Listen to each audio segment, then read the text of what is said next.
Alright, Mm. I've started recording. I'm here with Ben online, who's from Northern Ireland, which on the map is this orange area. This map is from, I think his name is CGP Gray, or CG Gray. I'll put the link in the description. He makes a lot of explanatory videos about the UK and history and different things. Really good channel. Anyhow, so I Ben don't. was I don't. you've never seen it? No, no, Ben doesn't, but CGP Grey does. So that's where this map is from that I'm showing in the background here, so that people can visualize kind of where Northern Ireland is. If they didn't know, Yeah, exactly. just Hopefully. likely, Yeah? just a good bit south of Greenland. Yeah, and more in Europe than Greenland. It's probably closer to Iceland than it is to Greenland anyways. Iceland isn't actually that far away. Uh, true. That is Or true. just they simply look at the one of the original Risk board games. You'll see it. Well, yeah, if you play Risk, that's for sure.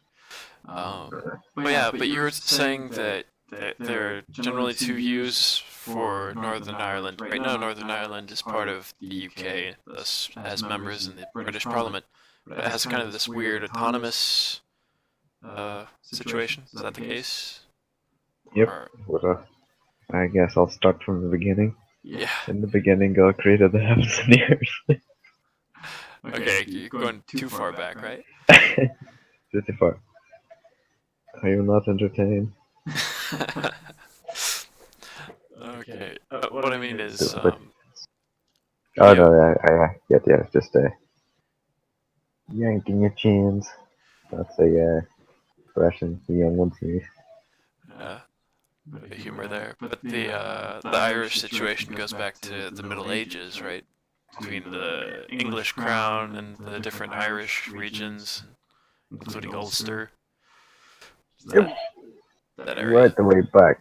Well, I suppose now it'll be about 800 years, but I suppose the conflict probably goes a bit further on. Not necessarily with the English at that point. Well, originally there were a bunch of regions and things. I'm not exactly sure how the Celts worked together in Ireland. If it was more like by tribes and regions, or if the whole island was unified at any given time. I Uh, think it worked as kings. yeah, that's right. There were Uh, kingdoms. I think was it was Munster, Connacht, Connacht. Connacht? I wasn't sure how you'd pronounce that with the way it's written, but I mean, so originally Ireland was the island of Hibernia was a bunch of different kingdoms, Celtic kingdoms, I guess. Gaelic kingdoms? Is that the word? Yeah, but that can also count Scotland Okay, yes. when it comes to Gaelic because like 400 years ago there was a lot of switching between the two countries. Yeah. One point. So a lot of the Irish today would be at the time of Hadrian's Wall being built would have been Picts and stuff like that, right? Yeah, but St. Patrick got there, or as he's known in the more loyalist parts of Northern Ireland as Patrick. Not as a saint, but just as Patrick. Yeah. But anyhow, there's a lot of history there. But you were saying most views in Northern Ireland for its future position is either within the United Kingdom or within the Republic of Ireland, which is the rest of the island is under the Republic of Ireland with the president and that type of Yep. parliamentary system, kind of like the United States or France, and the rest is kind of like a complicated kingdom like Denmark or Norway, just with separate nations within it. Well, what I've been thinking a bit to myself is the country could, in theory, work better if it was independent from both main sides, the south of Ireland and the mainland. I know it sounds preposterous, but bear So, with me. okay, so you could imagine that Northern Ireland has its own country. Right now, we're not talking about whether it would be a republic or its own monarchy or communist or whatever, but you just say independent from the Republic of Ireland, independent from the United Kingdom, and outside the European Union. Oh yeah, I think everything's better outside the European Union. So kind of like an Iceland that shares an island with another country. Yeah, pretty much. Well, Sort of. more populous. What do you have? 3 million, 4 million inhabitants? I think Northern Ireland has roughly 1.5 to 2 million.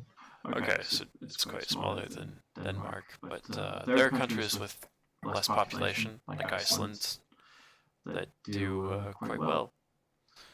Iceland only has 100,000 or something. 160,000, I think, from memory.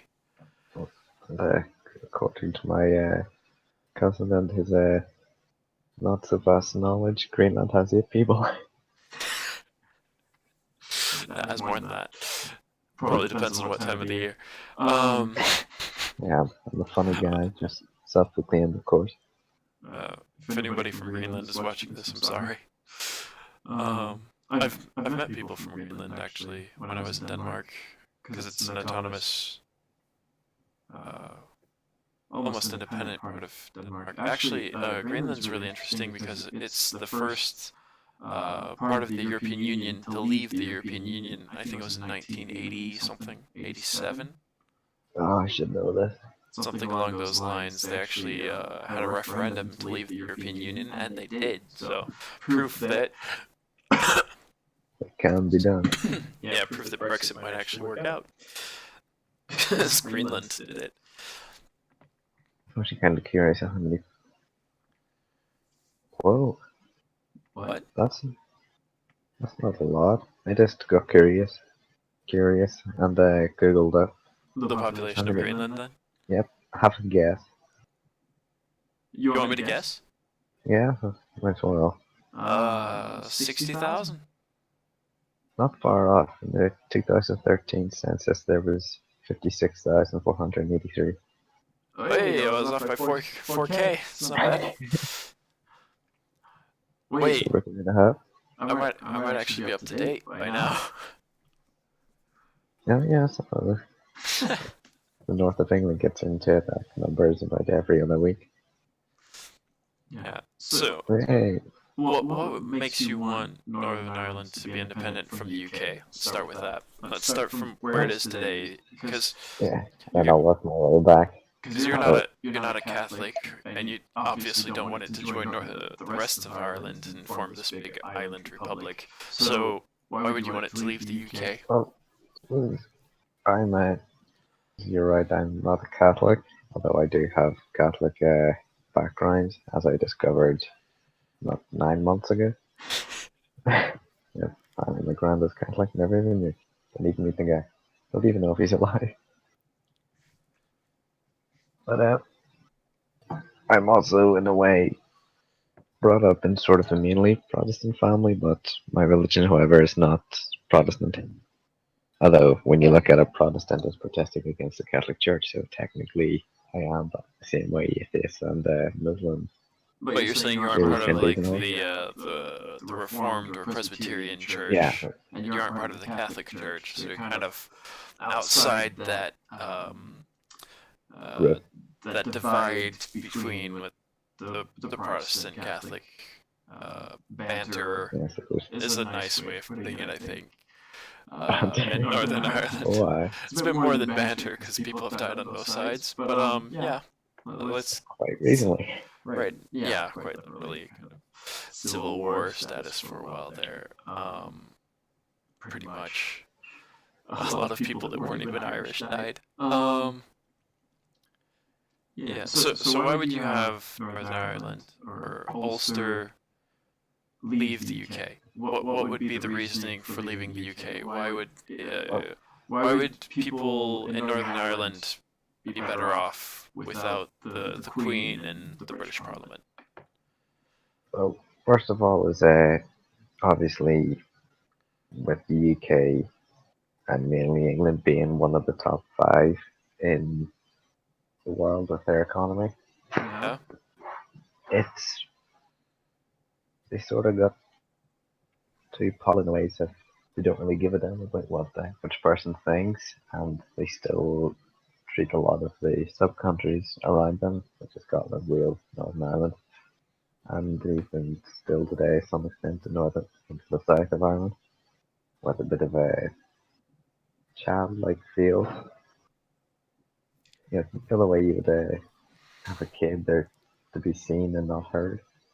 Yeah, so basically you're saying that Northern Ireland doesn't have a say in the UK the way it is now because it's small economically and population-wise. When I watch Question Time with the Prime Minister, which I frequently do, anytime there's something to do with Northern Ireland, I'm going to say Northern Ireland mainly because Scotland does have a bit of a say, but almost every time they just tell them to sit down, and yes, I will address that when I come to your country in 2 years' time. Wow, that is demeaning, and that's kind of anti-democratic as well. Things recently have proved anti-democratic laws. Considering Brexit, people vote that people don't get what they want. People riot. There are people rioting about Despite the Brexit. majority voting for it. Oh yeah. Yeah, I haven't heard about anybody writing about Brexit.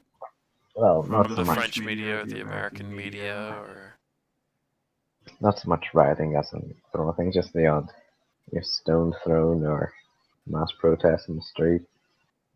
People okay. resigning. So they haven't broken too much stuff. They're just saying they want it to be done.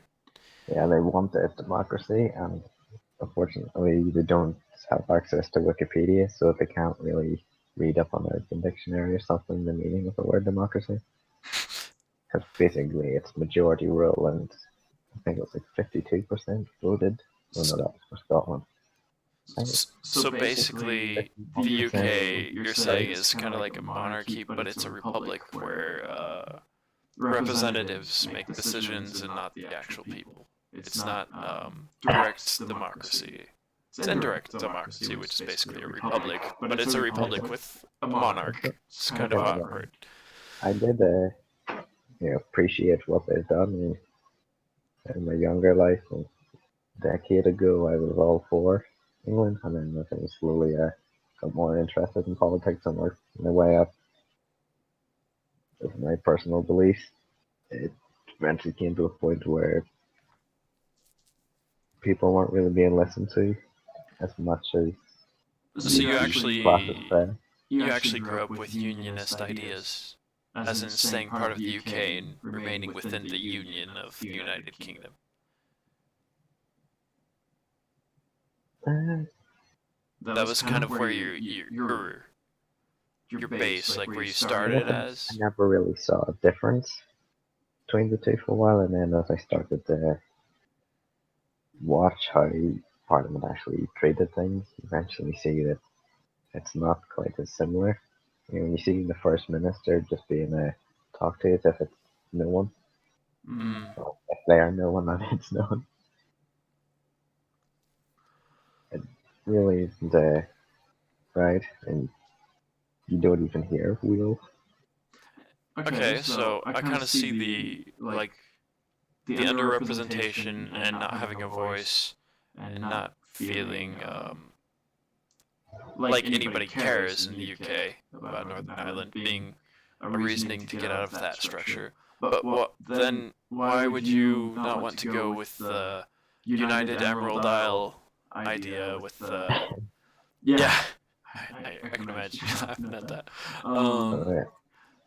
Apparently the country's really green. I want to visit sometime, but my brother's been to Ireland, said it was really beautiful. But that's not what I wanted to get into. I wanted to say that why would you not want to be united with the Republic of Ireland, have one big Irish republic? Well, the first thing would be the debt. They have an awful lot of debt, and to the point where they have to rely on the EU to be able to stay afloat. It goes back to 40 years ago and just started gassing along that time. That's true. It's very pro pro-EU and very dependent on the European Union. They joined the EU, so they get the help from the EU.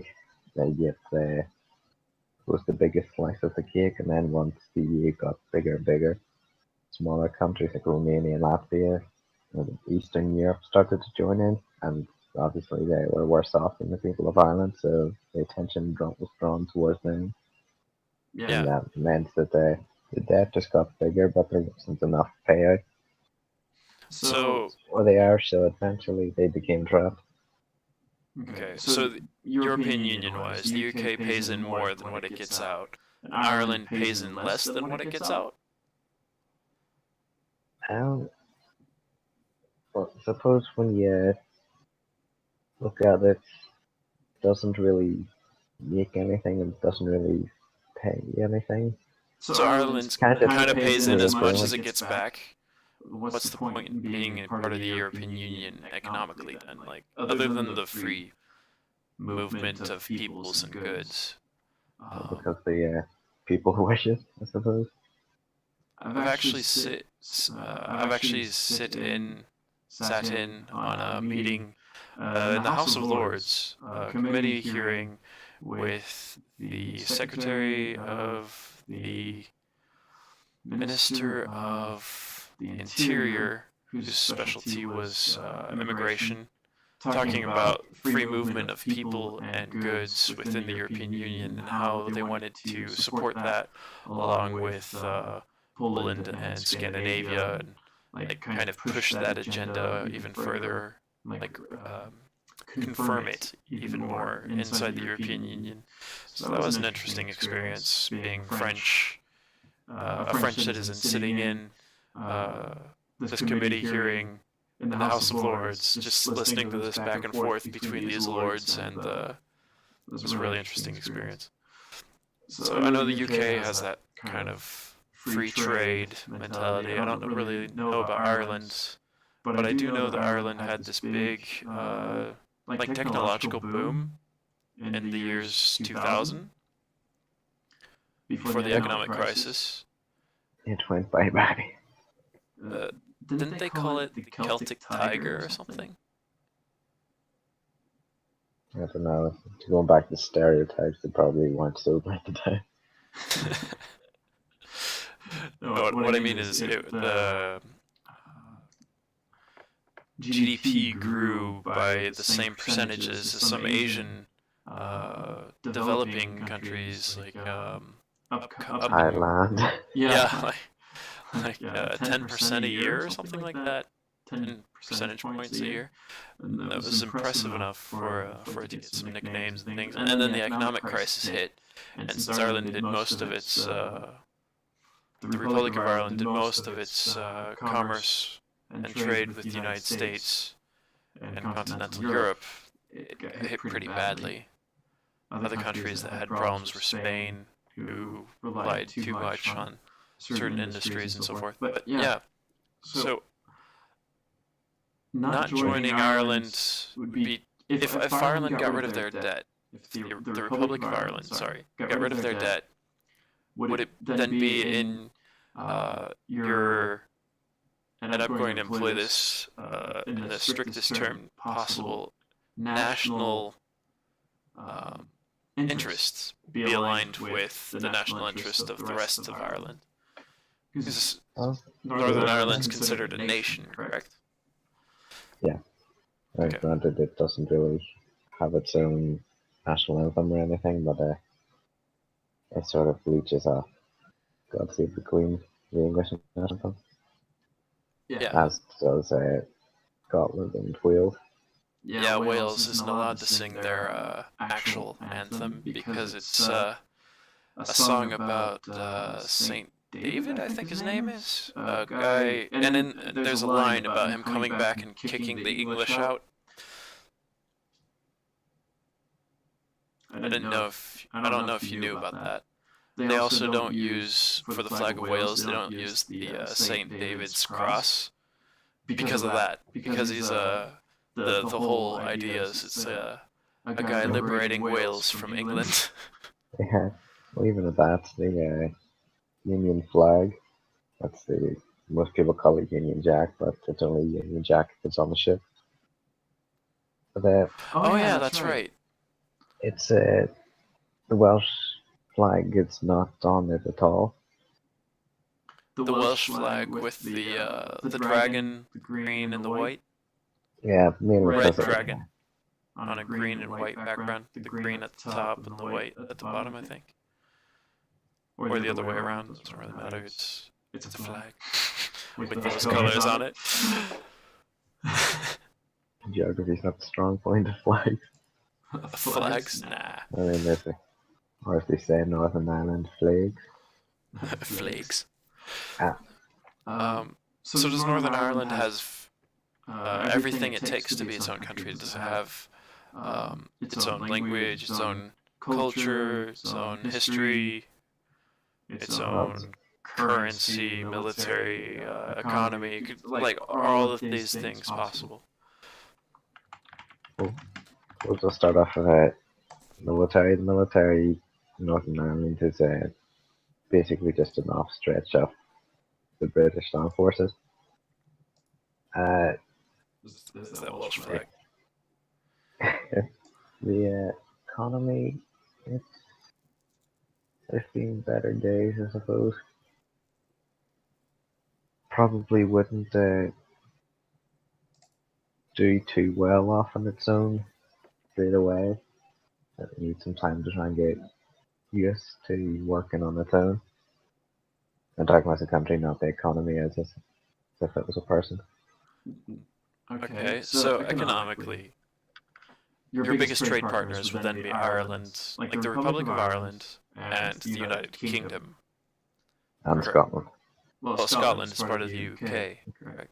It wouldn't probably work too well with England at that point because it's the same way it's the EU does not want to trade with England or the UK after leaving European Union. The same mentality would probably work out, so England wouldn't really want to trade with the North because they essentially abandoned them. The problem is But then again, you get annoyed because you have to abandon a ship. There's a massive hole on the bottom of it. the UK trades with the Republic of Ireland when the Republic of Ireland broke away.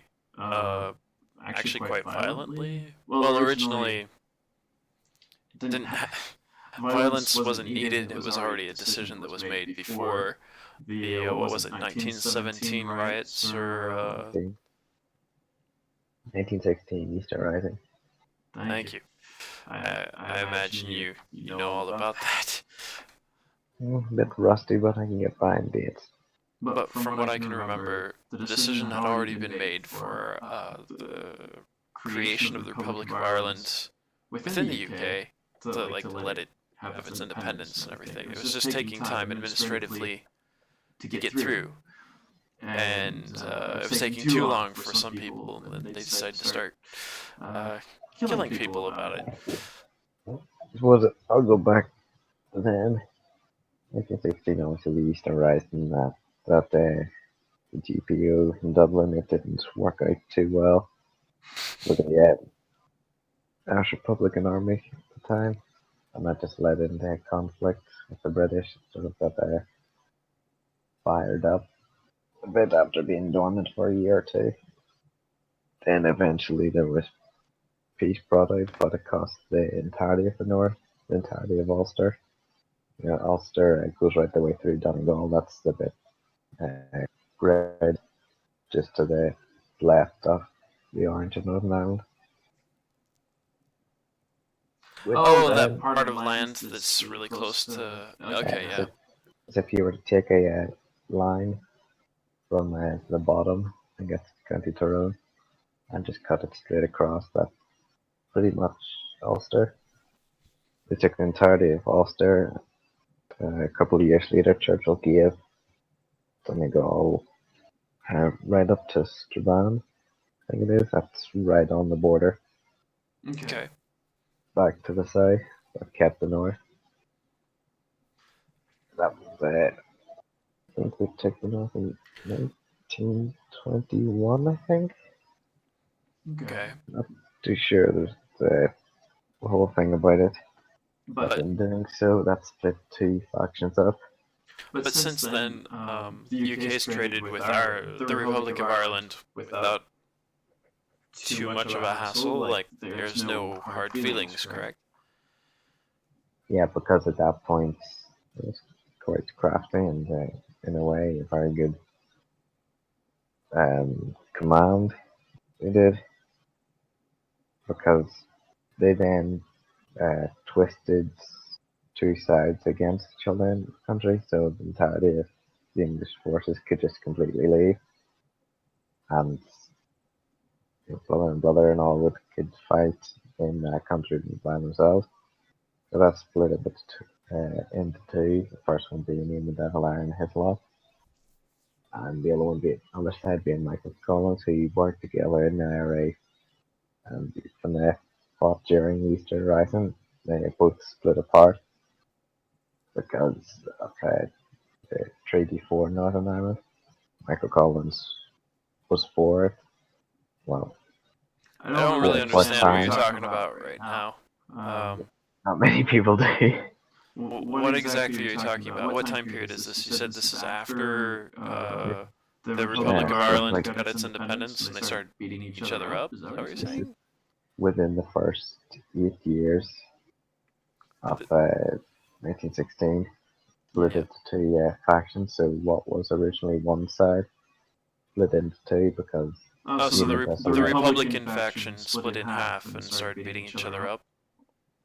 yeah, the way it works is Ian de Valera, he was the he's the president of Ireland after once they got their government. He was the president of Ireland, and he wanted the entirety of Ireland to be one. And Michael Collins didn't, or wanted that as well, but didn't want that to go to more battles and wars. He wanted to Oh, have it so he wanted to do it peacefully and the peaceful. other one wanted to do it more militaristically? Is that the difference between the two groups? Yeah, And did the group that was more peaceful have a name? yeah, they were wanting to deny, or can't really think of the right word, was opposed the treaty so it wouldn't go through, meaning the English couldn't technically have control of the north legitimately, whereas the other side, the ones who are pro-treaty, wanted to have the treaty and then sort of work over a couple of years to try and get it back so eventually the other country. Okay, so Partly. the more violent ones wanted to accept the treaty to get independence for the South, and then later work to get the North. And the other group that were a bit more peaceful about it were against the treaty so that they could get a treaty that englobed the entire island.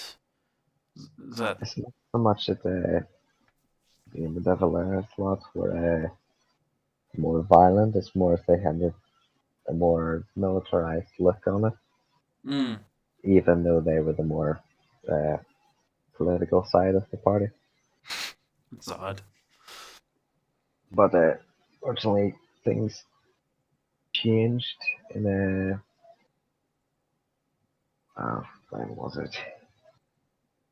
Um, the summer 1922, I think, when one side of the Devil side killed Michael Collins, or Michael Collins, not Collins, killed Michael Collins in a ambush,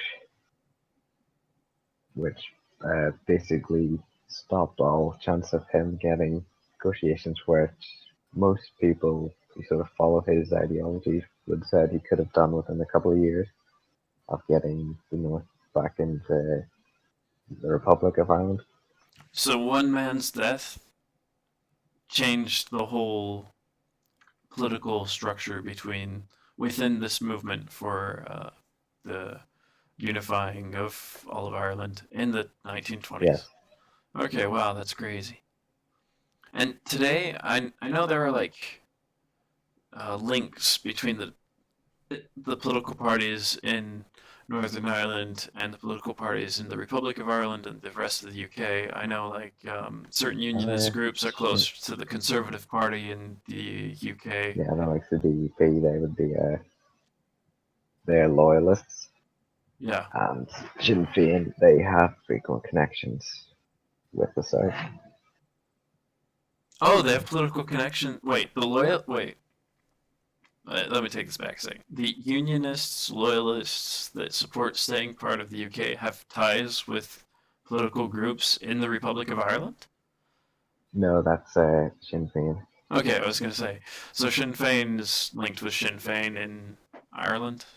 Yeah, it's the whole thing. That's why the Sinn Féin logo is it doesn't have a border at all. It Yeah. doesn't classify it as a country. The head of Sinn Féin, Jerry Adams, also has he has a job done. He has dual citizenship, correct? Um, I think he only has one, but he classes it as the South because he doesn't believe that Northern Ireland is a country in its own. It's entertaining. The Yeah, main. Okay, that's the logo for Sinn Féin. so that's kind That'll of give you an like. idea of what they think. Yeah. That's kind of like the political thing there. But what about there's a difference culturally between Northern Ireland and the Republic of Ireland. It's the amount of Scots Irish, correct? Sort of. The bottom half would be more. So if you take the country, split it in half, the bottom half, the south, would have more connections to the likes of Wales from a slave trade between that part. The north would be more to Scotland, as I myself am a great descendant of still there of Scottish history.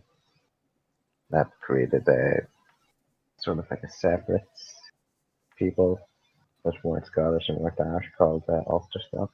Ulster-scots, that's what it's called. So is what's the proportion of people in Northern Ireland with the Ulster-Scot kind of like ethnic background? Um, Probably, well, since it was 400 years ago, it was in the 1600s, most of them probably would have some connection. Some background Yeah, with that. and the And same as Scotland, it would have, you go far enough back, there'd be connections to Ireland because they just sort of jump between each other.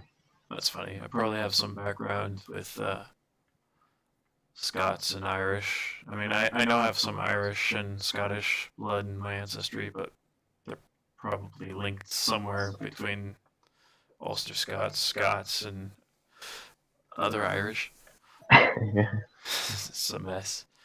But okay, so you could claim that you're a separate people, a separate group because of that connection there. So that would be a um, good reason to want to be your own nation state. I suppose it works the same way as let's see, trying to think of like, I mean, right out of my head. It's kind of like North, Wales. North and South Carolina. I suppose would be the best. They're both American, but they're different states. Yes and no, as in like you don't have a different people group, and people can move freely between them without having too much of a cultural difference. That's the joy of America, I suppose. That's true. It's a very big mix of very different people. Yeah, most of them go back to Irish descent. Even Obama goes back to Irish descent. Yep. He's the only person in the world that has 196 different countries linked to his blood. No, he's not the only one. Um, Yep. Well, technically every person is. When you go back far enough. uh, okay, well, is there anything you'd like to add about Northern Ireland and your point of view on it? Either now, its history, its future? Well, as most of the country for the next few years, the future is pretty much uncertain. But suppose one thing I haven't talked about would be sort of the culture differences between the two religions in the north. Oh, so within the North, there are different subcultures. Yeah, in the capital Belfast, you can walk 300 yards and you can be in completely different political view. Well, I've heard of the difference between Catholic and Protestant there, and the like divide there. So like, is there a clear political difference between Catholics and Protestants today?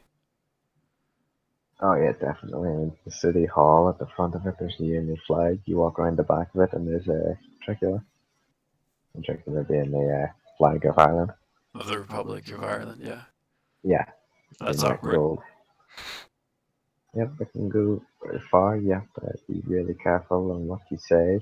Even now in certain areas, and I live in a more unionist area.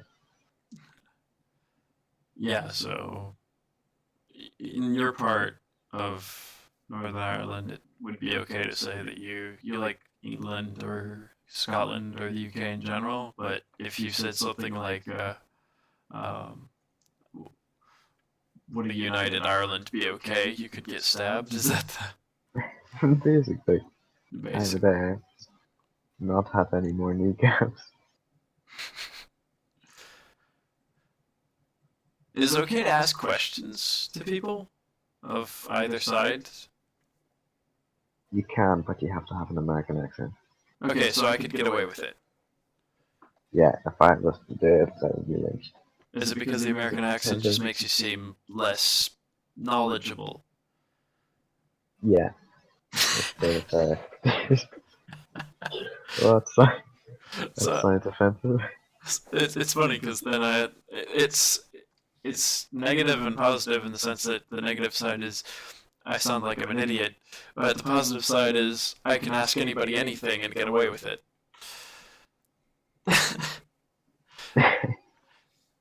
Okay. I had another question. Is there any political group that shares your idea of an independent Northern Ireland at the moment, like right now, in Northern Ireland, that's represented or not in the Northern Irish, what is it, a council or parliament? Not necess- not necessarily. There isn't at the moment. Not really, because I take my views from what I feel is the right from both sides and get rid of the wrong from both sides. Okay, so you made up well, you have your own convictions. You didn't pick them up from others too much. Yeah, I But would be more of an independent. yeah. But would you ever think of founding a party with that view of like the Ulster Independence Party or something? National Unionist Group. National Well, that doesn't make any sense. Exactly. We call it oxymoron. The Irish National Unionist Party. For the Queen. National Unionist Republican for the Queen Party. And of Independence for Northern. Wait, what? What? That would be a complicated name. Okay. I'm hoping that people who hear that name, his head will explode. What do you believe? Malthus's theories about overpopulation. Yeah, but the people who usually say that aren't willing to volunteer. Oh, to kill themselves? Yeah, basically, if it's alright for them to kill millions of even billions of people. I think they want to cut it in half. Yeah. They're willing to volunteer, yeah, we'll listen to them. That's a good point. I remember seeing a French socialist politician in his 60s talking about euthanizing anyone who's at retirement age in France, which is about 62, sorry. Um, which was very entertaining for me because my reaction was, you go first. Show us all how it's done. Yeah, exactly. Jump off a bridge, drink some bleach, I don't care. Jump off the bridge while drinking bleach. That's gotta be hard to do. If he pulled that off, I might vote for him, but because he Yeah. dies, anyhow, it wouldn't change anything. So if Ulster was its own country, what would you have it called? Northern Ireland. So not the Republic of Northern Ireland or Republic of Ireland. Well, the problem is, usually republics don't work out too well. And you can usually tell how bad a country's doing by its how good its name is. how good its name is. Yeah. So what would you have it? The United Kingdom of Northern Ireland? Feature in Scotland.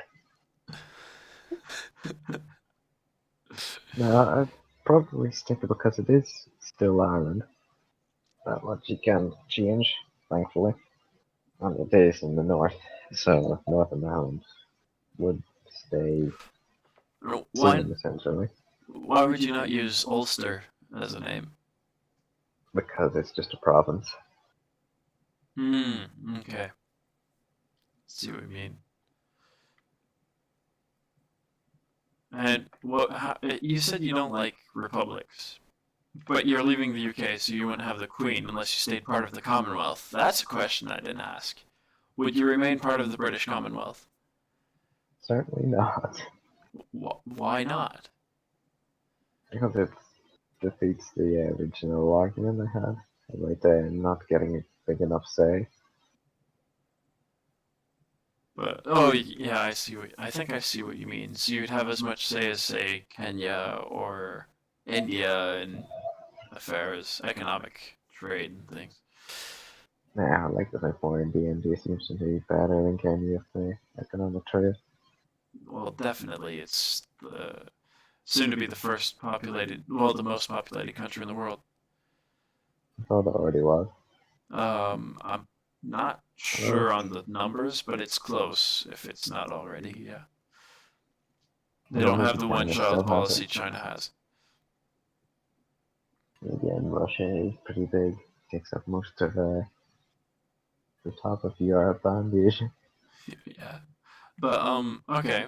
So you wouldn't want to be part of the Commonwealth, not part of the EU, not part of the UK, not part of Northern Ireland, not part of Ireland. Sorry, the Republic of Ireland. I mean, well, you can't leave the island, so you'd still be part of Ireland. Yeah, that's my plan was if we get everyone in the country just to get shovels and just dig a big trench, we can push ourselves out the city.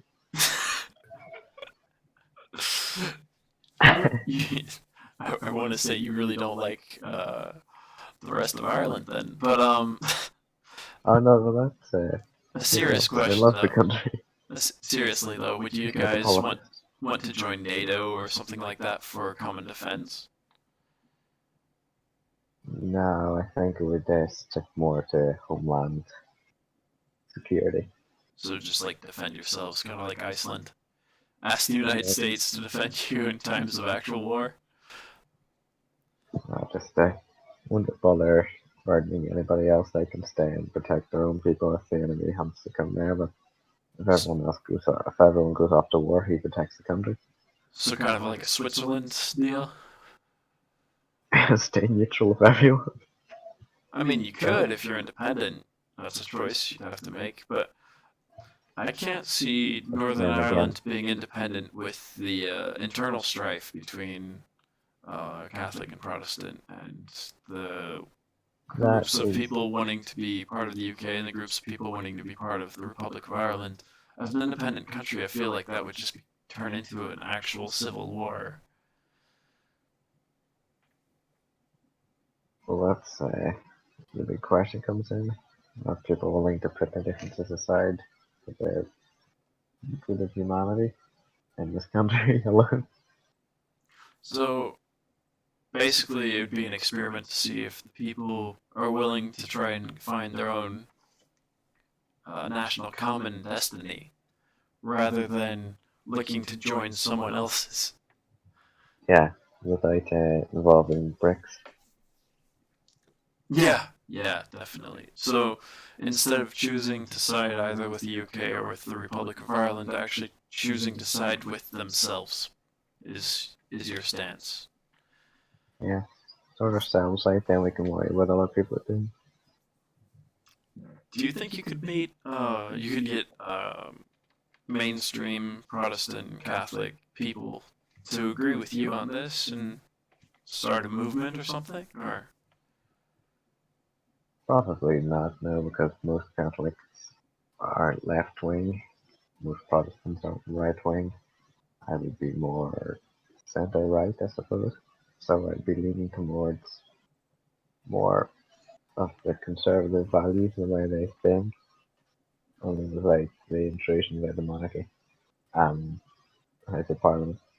so you wouldn't be able to find common ground with these people because they're either their economic views or their views of how a country should work. Most likely, no. Because you couldn't get the left Catholics to join you on But your moral there, views, and you couldn't get the right wing Protestants to join you on but there is the a independents. there is one fact that people don't take into account. A good portion of the population aren't on either side. How much approximately, just to have an idea, I would would say roughly a third. a third? So there's a third Catholic, a Maybe, third Protestant, a third else, like neutral. yeah, I mean, probably even a bit more than that. It's a very small amount. It just happens to be that the people who do have extreme sides are in power. Okay, and they're also the ones that make the most noise. Oh, yeah. And most of them got into power via militias. Even the unionists. Yep, they may not have been in the militias, but they certainly did help promote violence. Oh, that's kind of sad. I could give names, but I would rather not. Yeah, let's avoid doing that. Uh, Partially because I get enough death threats as a local politician in France. I don't need death threats from Yeah, Paddy from from the Air. Valley coming over. From Air? Air? How do you pronounce the EIRE name? It's there. Really, this country it's easier if you just rough it. Air. It's a Gaelic for Ireland. Yeah. It's also another official name for the Republic of Ireland, I believe. But I could be wrong on that. Nope, I think you're right, but again, the left side think it as the whole country, all four provinces are the Republic. Okay. Well, unless you have anything to add, thanks for talking about it and letting me record this. It was a pleasure. Please don't burn my house. uh, or mine. Well, I don't have one, but yeah. Yep, we enjoy living. Living and communicating and talking about things and sharing ideas and views with anyone. Mm. Next up, sports. Looking for pros and cons for every point of view. Well, that's the best thing with a discussion. Yeah. Yeah. Usually, find level ground. In discussion, no one dies. Ideas are born, but no one dies. Yep. All right. Thanks.